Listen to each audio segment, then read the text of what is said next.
Hey, everybody. It is December already, to be exact. It is December the 2nd. I don't know how that's possible. Today, I am being joined with, I am being joined joined? What is it? Is it joined by or joined with? Let's go with by. I am being joined by Jennifer. It just No. seems so weird to me. Jennifer Sutton, who is a front row VIPer, and that means she is a member of my front row VIP community and recently participated in our quarterly, well, not really. We have it twice a year in the spring and in the fall. So she competed in the 2019 Fall Accountability Challenge, and she was on the winning team. And that team has been invited to teach a webinar on whatever they want, to give a training to help us on a variety of different topics. So Jennifer's a wellness expert, and today she's going to be talking about results-oriented inquiry, which of course is an acronym. Translated as an acronym is ROI. So I'm going to let Jennifer take it away from here. Welcome, everybody. Thanks so much for having me, Jen. I'm really excited to share this with everybody. It's a skill that you can use in your work, and it's a skill that you can use in your life. Basically, the idea behind results-oriented inquiry is you think about the result that you want. You choose the end result. It can be something huge, like the world you want to create, or it can be something smaller, like the ideal, we've already had Thanksgiving, but the ideal Christmas dinner that you might want to create, or something like that. Whatever your holiday is that's coming up that you're thinking about planning for, you think about the result that you most want, and then you start asking questions that will help you get there. The way that it works best is when you are in a situation where it can be simple and gentle, like just choosing, the food, or it can be something like the overall experience of your holiday. And maybe in the past you've had a challenging holiday, or you've had a challenging time implementing some of the things that Jen has been teaching us, or trying to teach us. If you're having a challenging time with it, or if you feel like you're stuck between a rock and a hard place on any part of your life, results-oriented inquiry is kind of a magical wand that you can use to create a new experience. And the way that it works is you ask the question, coming at it from a what if, or who would I be, or what would it look like if kind of perspective. So if regarding the work that we do with Jen, it could be something like, what if I knew exactly how to implement the, what's the biggest one that's hardest for people? I know, I'll do mine. The funnel. What if I finally understood a funnel? Or what would you say, Jen, people come to you most about? Well, it could be something like as big and broad as that, or, how to do an email nurture sequence, how to create a webinar that sells, how to sell their online course that they've worked so hard to create.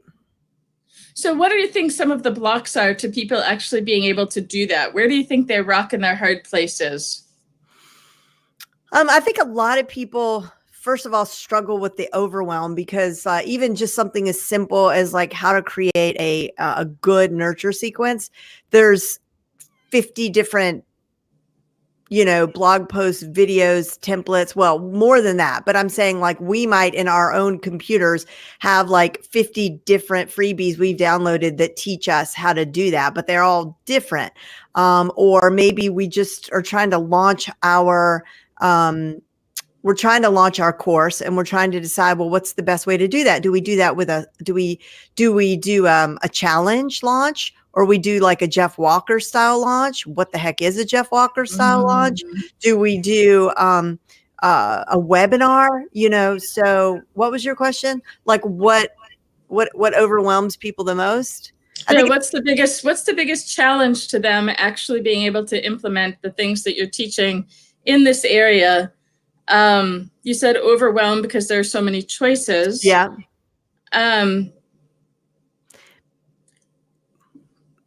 What do you think that leads to, or what that stems from inside is, I don't know how to choose.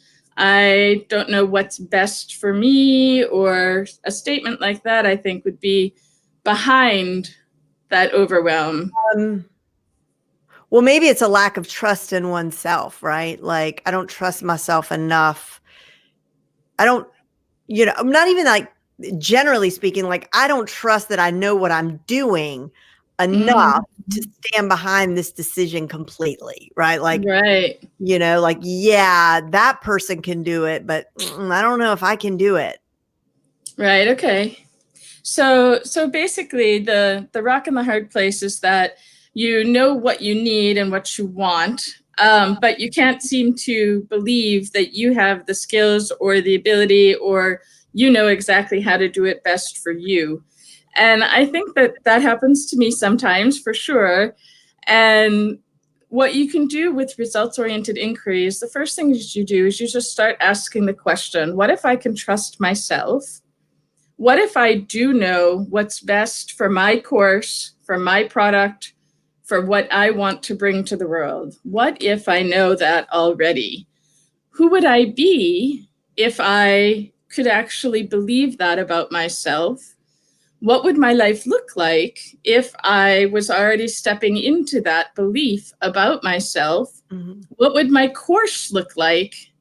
Or what would my implementation plan look like if I already knew that? So maybe even just starting when we do those content planners at the beginning of the month, if you use your own what if questions at the beginning of it, and then we tap those through, we soften our fear response that happens naturally, and we lower our cortisol and our stress hormones, our overwhelm hormones, so that we can actually think clearly.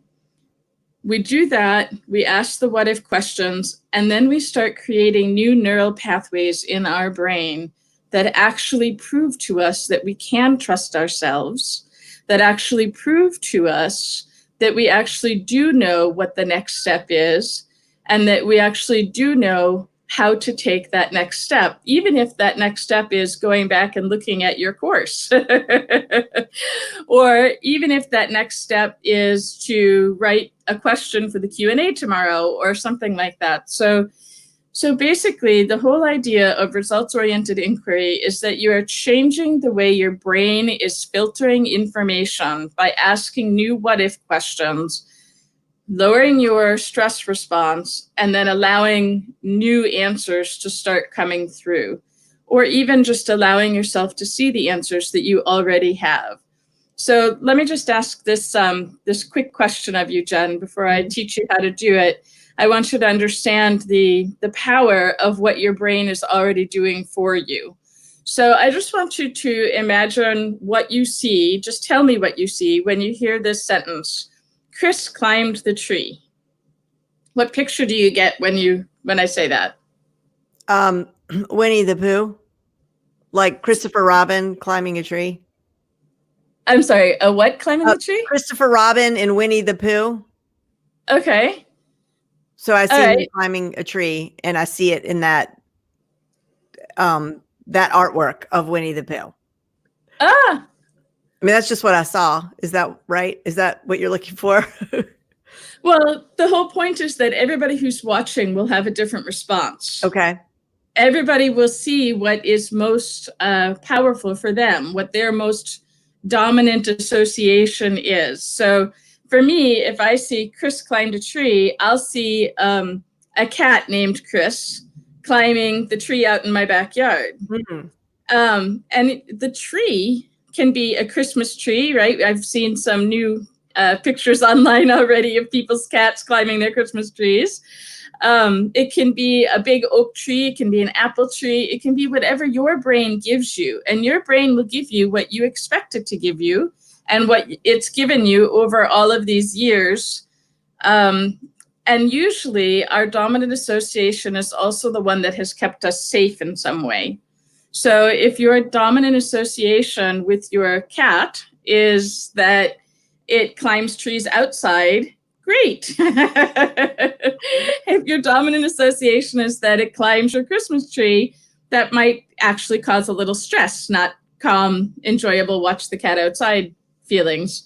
So basically, what asking the what if questions does is it helps your brain create new associations.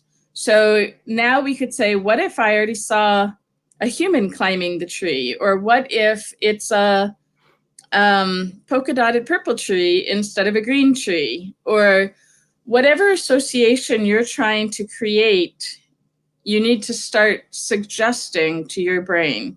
So if you've always been overwhelmed with technology, what if technology could be easy?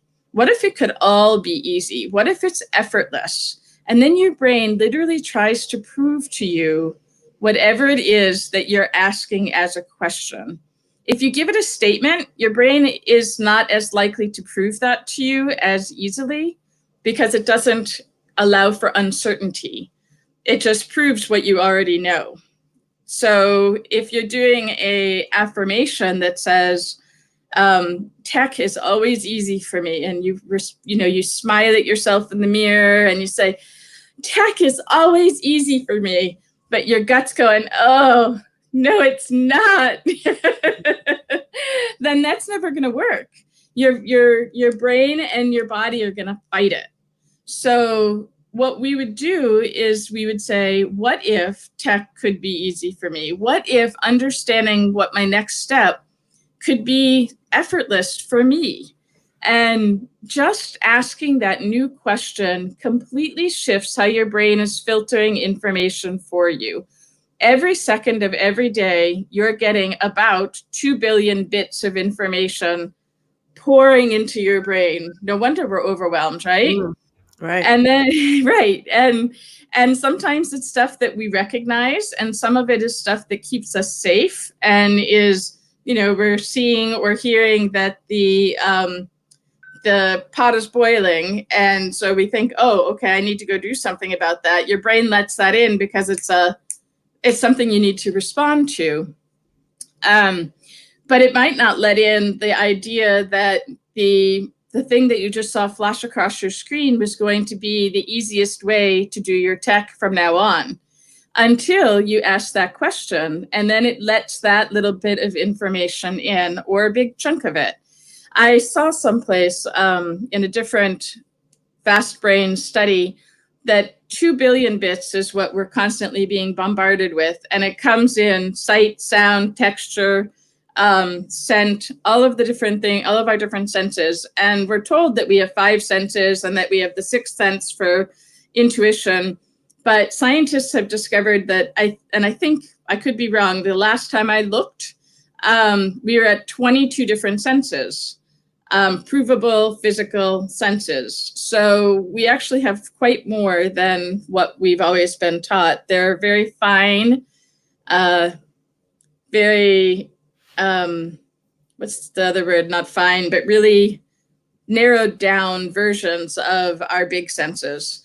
So we're always getting that information, and theoretically, all we can use of those 2 billion bits per second is 134 bits, not 134,000, not 134 million, but 134 bits per second. So our brain is dumping all the rest, or storing it, but not using it for us at that moment. So if you change the question, if you change the program that allows the information into your thinking brain, allows it into your awareness, then you can use different information. It's all out there. All of the solutions you need are out there, and many of them are in here too. So just trusting that you have that is really important. So if we start with the question, what if I can trust that I have, or that I know what's best for me and my product or my services? That's one way of doing it. And what if I trust that I have excellent sources of information to turn to support me and my goal? Who would I be if I could actually step into those skills What would it look like? That's one that I like to really ask. What would it look like if I had that confidence and actually started using those skills?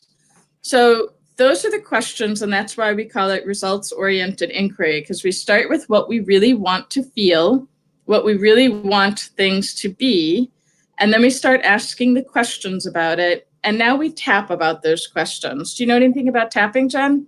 I have a friend who loves tapping, and she tells me about her tapping sessions, and she's told me like generally what it is, but I've never done it. And so I would love to learn about it. How exciting. Okay. Well, I'm giving you the incredibly short version of tapping. Okay. It can be a week-long seminar to really learn how it works, but I'm just going to give you a quick how-to so that you can use it with the results-oriented inquiry. The way that you start is by tapping on your karate chop point. If you take your pinky and follow it down to the fat part of your hand there. And you just tap with the other hand. You can use either hand, it doesn't matter. And some people even tap hand to hand so that they get both sides. So you tap there and you just say, even though I have this fear or this distrust or this overwhelm, let's just start with overwhelm. Even though I have this overwhelm about all the things I could do for my work, and repeat after me. Oh, even though I have all this overwhelm about all this stuff I could be doing for my work, I know that I have the answers inside of me. That I have the answers inside of me. And I'm pretty cool. And I'm pretty cool. So basically you say this, even though I have this issue, and then you say something positive after it. That's all it is. Very simple. Okay. Even though I have this fear that I'm going to do it wrong. Even though I have this fear that I'm going to do it wrong. I love myself. I love myself. And I'm pretty nifty. I am pretty nifty. Even though I don't have all the answers. I don't have all the answers or all the answers. I have enough answers. I have enough answers to take one more step.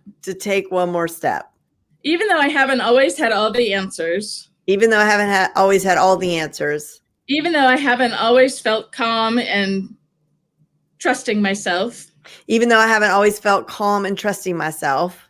What if today I could? What if today I could? What if today I could feel very strong?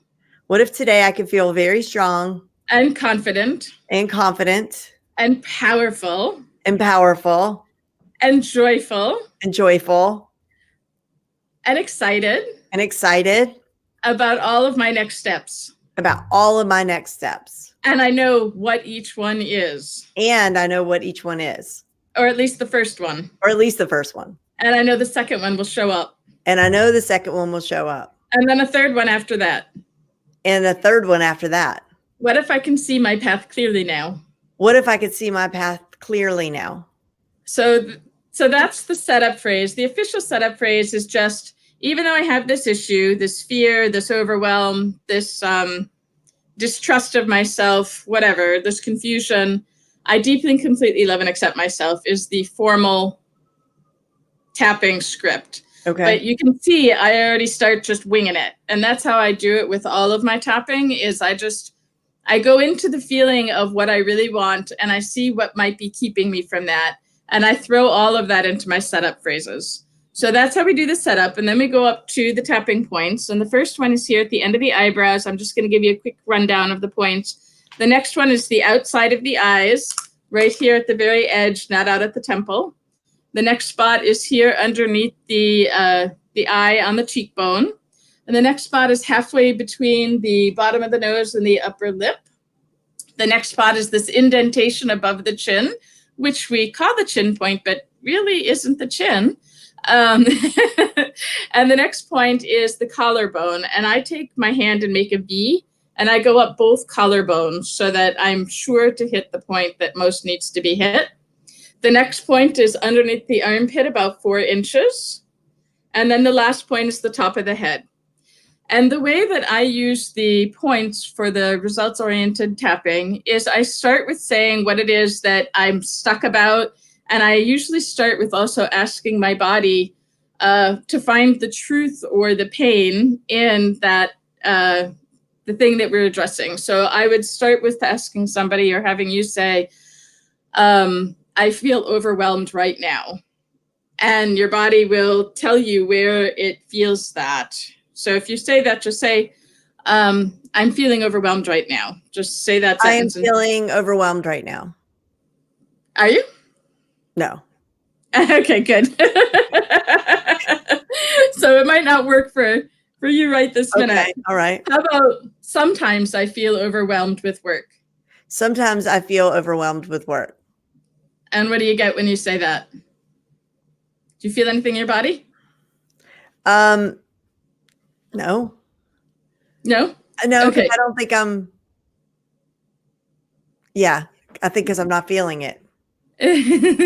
Right. So how about, can you remember a time when you did feel overwhelmed with work? Yeah. Yeah. Mm-hmm. Okay. And maybe a time when you didn't solve it as well as you would like to have solved it. Okay. Okay. So now take a deep breath and remember that. Okay. And say, sometimes I feel overwhelmed, and especially at that time. Sometimes I feel overwhelmed, and especially at that time.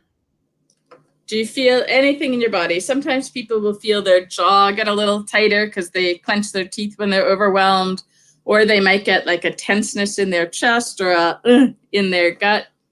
You know, I have a perpetual pain in my like hips and low back. That's where all my pain goes. Like if I'm stressed or whatever, it's always there. Okay. All right. All right. So, I mean, is it there right now? Yeah, it's in my left hip, actually. Your left hip. Okay. All right. So I have this pain in my left hip. And is it at a level, what level is that at? 0 to 10. How bad? Like a 2. A 2? Mm. Okay. Does it sometimes go bigger than that, or is it just a constant 2? It sometimes goes bigger, let's say to like a 4 or 5. Okay. So it doesn't usually spike up into like 9, 10. Okay, that's good. I mean, it's no fun no matter what, of course, but pain anywhere is no fun.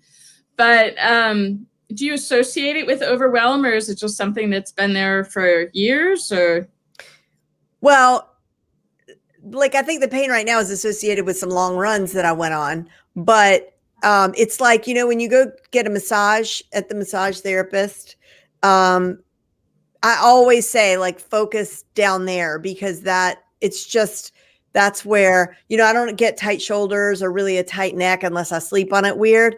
But like, if I'm ever going to enjoy a massage, it's going to be if they go there, because if I have any tension or whatever, it just tends to get stored in like my hips and low back. It's not like I have a chronic problem or anything like that. You know what I mean?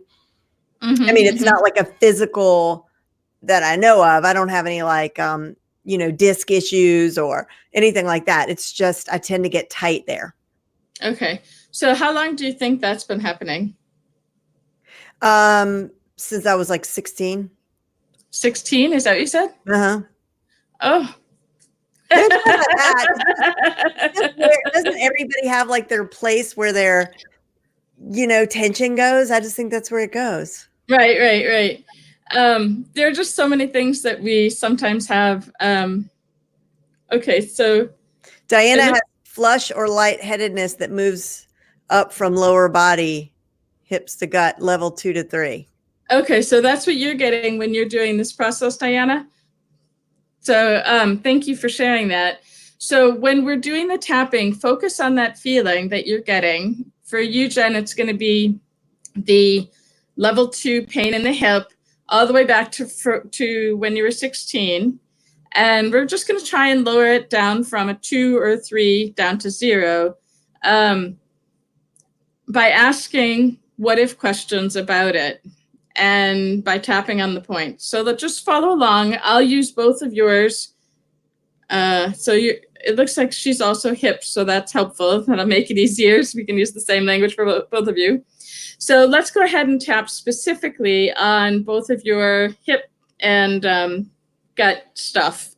So even though I have this feeling in my hip, even though I have this feeling in my hip, I love myself. I love myself. Even though I have this feeling in my hips and in my gut, even though I have this feeling in my hips and in my gut, I accept who I am and how I feel. I accept who I am and how I feel. Even though I get this feeling quite often. Even though I get this feeling quite often. Ever since I was 16. Even ever since I was 16. At least that's when I remember. At least that's what I remember. It might have been building before then. It might have been building before then. I allow myself to find that pathway in my body. I allow myself to find that pathway in my body. And release it. And release it. It's only a 2. It's only a 2. That's no big deal. That's no big deal. What if I could let this go today? What if I could let this go today? What would my life look like if I didn't have to have this pain when I think about this? What would my life look like if I didn't have this pain when I had to think about this? What if I could feel free when I think about this? What if I could feel free when I think about this? What if I could actually start seeing what I want? What if I could actually start seeing what I want? And release the things that are slowing me down. And release the things that are slowing me down. I'm so done with them. I am so done with them. I am so done with being slowed down. I am so done with being slowed down. I am so ready to move forward with strength. I am so ready to move forward in strength. And confidence. And confidence. And trust in myself. And trust in myself. And just for it to all be easier. And just for it to all be easier. What if I deserve that? What if I deserve that? What if it's safe for me to have that? What if it's safe for me to have that? What if it's safe for me to let go of this feeling in my body? What if it's safe for me to let go of this feeling in my body? Even if it's kept me safe until now. Even if it's kept me safe until now. What if I don't need it anymore? What if I don't need it anymore? I'm going to thank it. I'm going to thank it. Thanks for hanging out with me. Thanks for hanging out with me. You can go now. You can go now. I appreciate you hanging out. I appreciate you hanging out. But I don't need you anymore. But I don't need you anymore. I appreciate that you were trying to help. I appreciate that you were trying to help. But it's not helping anymore. But it's not helping anymore. I choose to release this feeling now. I choose to release this feeling now. From a level 2. From a level 2. To a level 1. To a level 1. To nothing. To nothing. Because I deserve that. I swear to you, I'm not even kidding. I do not have pain in my lower back right now. That is Say it again. I do not feel the same pain. Well, good. That means we're working it. I don't know if it's because I shift my position or because I was actually tapping, but I really do not feel that pain. Keep not trying. like it was. Keep trying to find it. It's okay if you still have it. We're going to clear one angle or maybe 2 angles in this short time. But okay. Wow. Yep. So yep. Is it there or is it gone? No, when I shifted a little bit, I mean, I can locate it. You know what I mean? But it really did dissipate. Isn't that cool? Yeah. Tapping is a really crazy thing. And especially when you add the what if questions, because then your body can solve it faster. You're not blocking yourself from your own safety anymore. It's really, really fun. So let's keep going. What if I could create a stronger pathway for me now? What if I could create a stronger pathway for me now? What if I don't need that old pain to be strong? What if I don't need that old pain to be strong? Outside of the eye here? Good. So who would I be if I could be pain-free from this moment forward? Who would I be if I could be pain-free from this moment forward? What would I do with my life? What would I do with my life? Probably a lot of what I'm doing now. Probably, what would I do with my life? Probably what I'm doing now. I'm also reading the comments. And what if it's okay to do more? And what if it's okay to do more? What if I can do more? What if I could do more? That I choose. That I choose. To do. To do. For me. For me. What if I can trust myself? What if I could trust myself? To let go. To let go. Of all of this. Of all of this. All the way back to the beginning. All the way back to the beginning. I might not even see the beginning. I might not even see the beginning. But my body knows where it is. But my body knows where it is. My body knows all the way back to the first time it ever happened. My body knows all the way back to the first time it ever happened. The first time I felt that pain. The first time I felt that pain. I can let it go. I can let it go. All the way back to the beginning. All the way back to the beginning. And all the way into the future. And all the way into the future. Underneath the nose, what if I can shift this whole pattern now? What if I could shift this whole pattern now? How would I choose to feel instead? How would I choose to feel instead? In this moment now, what do I really want? In this moment now, what do I really want? I'm going to think about that for a moment. I'm going to think about that for a moment. Let's go to the chin point. Take a great big deep breath. What would I do differently if I was able to let go of that pain from this moment forward? What would I do differently if I could let go of that pain from this moment forward? That association in my body. That association in my body. That association in my brain. That association in my brain. What if I could create something new right now? What if I could create something new right now? What would it be? What would it be? What would I want? What would I want? Do you have any idea, John? No. I mean, going back to the root of the overwhelm and how I felt at that time, I have questions, but I don't, do I keep tapping while I'm talking to you? Yeah. Yeah. Okay. So I have questions is like, so if you ask yourself these questions and then you say what came up for you in that moment, based around that feeling of whatever it is that you go into the tapping with that you want to like deal with, I guess it's always going to manifest itself as a physical feeling. Yeah. So with tapping, go ahead down here so that we can actually have our mouths move. Okay. Let's be practical. So I'm not sure if I understood your question, but it was to say, well, we got here because we talked about how like a time when I felt overwhelmed. And then you said, well, when I think about that time, what am I feeling now? So is it always going to manifest itself as, because it feels like we're dealing with the physical part of whatever that was. Is that always going to be the case? Yeah, it's all tied together. Okay. It's all, your body stores the physical and the emotional and the mental all together. It hits in a pattern, and then it gets stuck in your body to be held there until you're done with it. And you get to choose when you're done with it. Sometimes we heal it accidentally. Sometimes we heal it intentionally. And if we're finding that, sorry, go ahead. Well, so what if like, we talked about something else and it was like, let's say I got in a fight with a good friend, right? And we had a tapping session. And then you said, well, you know, you have this is just completely hypothetical. I've had no altercations with any good friends of any time recently, but let's just say, I mean, I'm just trying to think of an example. And let's just say I went into a tapping session. I was very upset about this.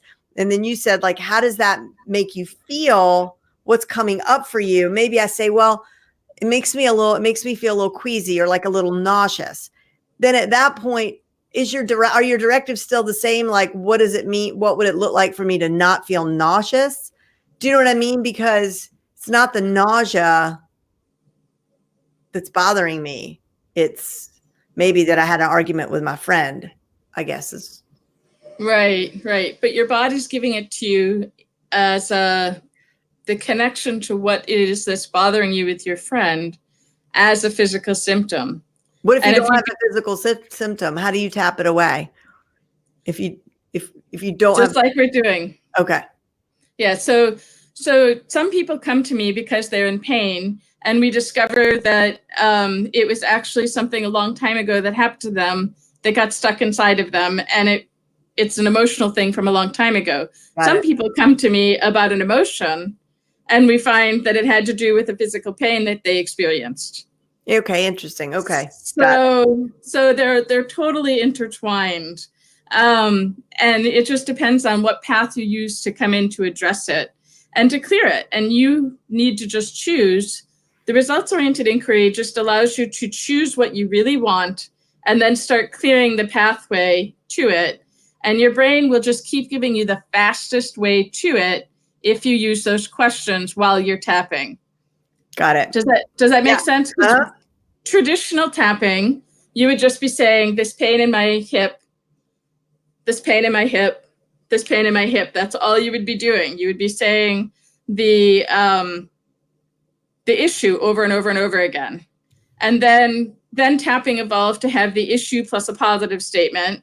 And then some tapping evolved completely into just the positives. It all depends on what angle you're taking. And I think that the reason why I do it with the what if questions is because it activates the fast brain and allows you to do it in it allows your fast brain, which is the most powerful part of your brain, because it filters everything. It's the part that without it doing its job, we wouldn't have anything up here. So, so we need it. And by resetting it, it allows different stuff to come through, and we can choose how we set it to allow more of what we want to come through. That's the whole magic of ROI, is deciding what you want and then clearing your way to get to it. Cool. Does that make sense? Yeah. Well, where can our viewers learn more about this?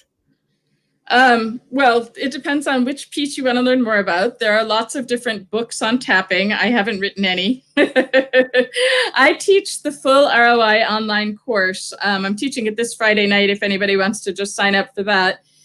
I only charge $10 for it. I can give the link to it. You need it here? Yeah, share here. I've got whatifwellness.net. Is that your website? Yeah, that's my website. You can sign up for it through my Facebook page. I have an event on my Facebook page. Do you know the link to your Facebook page? Yep, facebook.com/whatifwellness. Okay, I'll add that. And I'll teach a lot more of the brain science behind it. I just gave you a quick idea of what association is. But we'll go more deeply into that. We'll also talk about how the brain works as far as the different speeds at which it processes things, and why we're constantly filtering to match those different, or to create our version of reality. And I just can't express enough how strong or how important the asking for what you want and asking for it and not stating it. If you have any internal resistance to it, stating it will create more of what you don't want. Exactly. It's the science behind if what you resist persists. There's the science for that. I'm not saying that affirmations don't work. If you have any, if you aren't core opposed to it at your core, then affirmations will work. Sometimes they take longer, I think. I tried affirmations for a long time and I felt like I was fighting myself all the time. So I switched it when I learned about Fast Brain to the what if side, and it just softens it. Even when you just ask the question, you suddenly feel more relaxed. It's like, oh, right. Like my favorite question is one that I put on one of my cards, which is, what if it could be easy? That's it. Just what if it could be easy? Because I had a really hard life for 2 years. Let me just tell you, just everything went wrong, and, a lot of loss and everything. And last year I just decided this is my motto. What if it could be easy? And I'm I'm working really hard to make it easy. When I remember the question, things start to fall into place, and it's definitely much easier. So do you have any questions? Are those your cards? You said, did you design a deck? Yeah. I made a quantum shift what if card deck. Sell it, girl. Yeah. Sell it. Sell it. I do. I sell it online. Yeah. Oh, right now. What if it could be easy to sell it? So, so I have this deck that you can buy online at whatifwellness.net/cards. And it is a bunch of what if questions that I put pictures with, and you can pull a card a day just for inspiration, or you can pull a card a day and do journaling on it and see what comes up for it. And then you can also use it as a tapping prompt. You ask the question, cards. Oh, sorry. Okay. So the what if it could be easy, you could journal on that for weeks, right? Because so many things in life haven't felt easy. And then you can start creating what it is that you want, and you can create your own tapping script by journaling on these questions.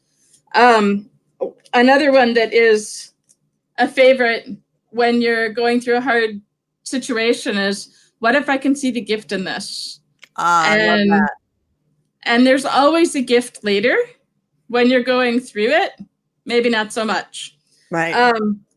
So the thing that I have as a free giveaway for you guys is if you sign up on my website for, there we go. I see that, Janet. Do it easy. If you sign up on my website, you can follow the link to get 10 of my what if cards as JPEGs. And you can download them to your phone or to your laptop or your computer or whatever, and it will just remind you to ask the question. I forget myself. I'm the one who does this all the time. And when I'm like talking to a girlfriend and I'm like, have you asked your what if questions? No. And then they give me what if questions and they remind me of my own skills, right? Because I think we all do that. There you go. Thanks, Ben. But anyway, you can get some free download ones. And just so you know what's coming, I'm creating a deck that's entirely for leaders in the world. It's a leadership deck. And I consider all entrepreneurs to be leaders and activists. So it's my leadership activist deck. And this is my favorite card from it. And I haven't printed it on the little cards yet, but it's what if I choose to be brave? And I took 3 cards with me to a holiday fair a few weeks ago. One was the what if I choose to be brave? What if it is easy to create a joyful holiday? And what if I deserve to have a beautiful holiday or to enjoy a beautiful holiday? And the overwhelming favorite was, what if I choose to be brave? I love it. Yeah. And it's so applicable in so many situations. I have to see it actually on screen. I look at it all the time. I'm putting it in all of the the community boards and things like that, so that people can just keep choosing it and keep choosing to feel brave. Because I think we all need a little more bravery in whatever we're doing. So I agree. And I think that you taking the microphone and coming here and doing this webinar for us was brave on your part. So thank you so much. And I want to see if we have any last minute questions. You guys be sure and go to sign up for the training that is going to be happening right there. Diana, thank you for dropping that link. So that's where you want to go for Jennifer's training, which is tonight. Friday night. And then make sure you get your free cards, and that is going to be over at whatifwellness.net. You will see, you could log in, sign in, and get your free cards. And then if you just want to go ahead and get the whole deck, which what a great gift that would make. Great stocking stuffer. Like there's no one who could not use that, right? Bring a little sunshine into someone's day at the very least, even if they don't use it for the tapping. It's like you just reading them is going to make you feel better. And that's at whatifwellness.net/cards. And Jennifer, thank you so much for joining us today. The replay will live in the Facebook group for a little while. And then I know that if you're watching the replay, just put #replay, tag Jennifer, and she'll swoop back in and answer your questions. That sounds great. Thanks so much, Jen. How's your hip feeling?